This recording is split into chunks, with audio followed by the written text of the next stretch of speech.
We got a big week coming in the stars. We got a partial eclipse. We got retrograde ending, and the sun doing what? The sun is entering Scorpio. It's a big, happy week for all of us. This is the eclipse that is finishing up the eclipses that have been going on for over a year, interestingly enough, in the sign of Scorpio. So the eclipse is Thursday in the afternoon, and the sun enters Scorpio in the morning. So, and Mercury goes direct, which is all just a wonderful thing because Mercury goes direct then on Friday the 24th. So to me, I think it means happy days here again for almost all of us because all of these things are going on in the sign of Scorpio. So, and so for Libras, it's because they're the sign we're in right now. It's about making more money. It's about them taking some sort of conscious action, some sort of deliberate action, and probably something they've been trying to do for over a year so that they can have more money at the end of their month instead of more month at the end of their money. So, and they're likely to achieve that. For Scorpios, it's all about them. It's about them gaining personal power. They have struggled for the last 2 years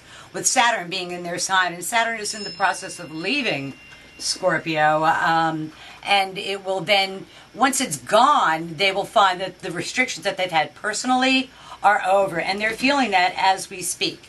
That it's finally, that dark cloud that's been over them is, going to try and lift, which would be a great thing. For Sagittarians, it's a very tough time for them. This is the end of their solar year.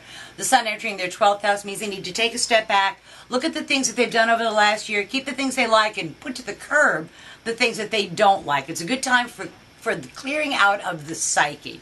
For Capricorns, it's about reaching a hope, wish, goal, or objective through the help of their powerful female friends. If they've been thinking about, maybe I should get a different job, they really want to tap their female friends and colleagues, and contemporaries are the ones that will really help them with the new job or to achieve a long-standing hope, wish, goal, or objectives.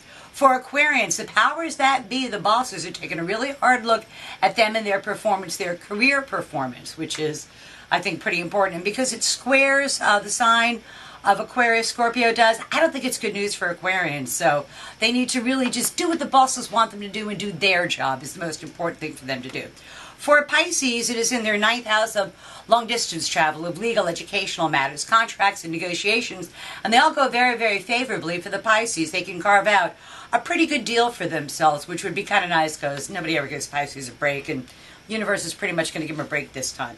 For Aries, it's about other people's resources flowing their way. Instead of looking for a new resource, they want to look around at the resources they already have, perhaps some of the resources they share with other people, and find a way to maximize those resources to bring the Aries what it is that the Aries wants. And there might even be a little bit of money falling out of the sky on them, which would be great if you were a $1,000 winner. Woohoo! For Tauruses, it's in their 7th house of open enemies, and Tauruses have to be careful not to butt heads with someone because it's the kind of thing that's very, very counterproductive. It's really more likely to be a clash of egos, and no one wins when that happens. So They need to find a way to enlist that other person instead of making them an enemy, to bring them around to being on the same side or an ally, or to somehow find a way to align their interests. For Geminis, it's in their 6th house of work and responsibilities, and Geminis they've had a difficult time the last 2 years doing their job. Their job has become very difficult for them, and I don't know if there's an obstacle that's in their way, or it's just time for them to change where it is they do, not what they do, but where it is they do it. That energy will be available for them to do that, and they should find a way to rehabilitate themselves or regenerate or reinvent themselves in some way. For Cancer's best eclipse ever. It's in their 5th house of amusements, pleasures, children, sports. It's for a really, really good time. Love blossoms. You can expand something and you can create something that will end up taking on a life of their own, Cancer. So be careful with what you create. For Leos, it's about their home. It's about their foundations. It's about shoring up those foundations and securing those foundations and making sure that you have a solid base of operations to work out of. That's the important thing. And also to find a way to rehabilitate something at home or regenerate something at home. I'm not saying knock out any load-bearing walls, but it really is a good time to reorganize things so they're better for you. And then for Virgo, the last sign is in their 3rd house of day-to-day living, and the pace of their day-to-day living is about to pick up. They can reach a broader audience with their words.